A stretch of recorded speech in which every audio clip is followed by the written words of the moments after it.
બનાસકાંઠા કાંકરેજના રાણકપુર ખાતે કાચા રસ્તાના કારણે સ્કૂલમાં જતા બાળકોને ભારે મુશ્કેલીનો સામનો કરવાનો વારો આવ્યો.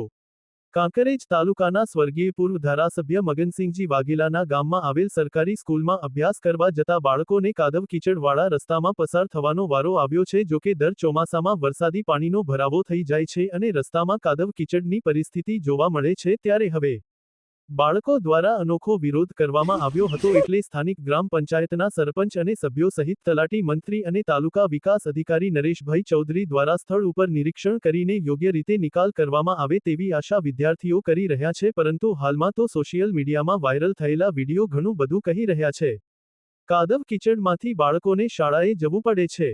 બાળકો દ્વારા ગામના સરપંચની બેદરકારી સૂત્રો લખીને વિરોધ કરવામાં આવ્યો. સરપંચ કે તંત્રની બેદરકારી જેવા સૂત્રો લખી સૂત્રોચ્ચાર કર્યા. સરકારી સ્કૂલોમાં ભણતા બાળકો કાદવ કીચડમાં ચાલવા મજબૂર બન્યા. ગામ લોકો દ્વારા વિડીયો બનાવીને વિડીયો વાયરલ કરવામાં આવ્યા. શું આવી રીતે ભણશે ગુજરાત? કરોડો રૂપિયાની સરકાર ગ્રાન્ટો ફાળવે છે, તેમ છતાં ગ્રામીણ વિસ્તારના બાળકોને આવા કાદવ કીચડમાં ચાલવાનો વારો દર ચોમાસામાં આવે છે.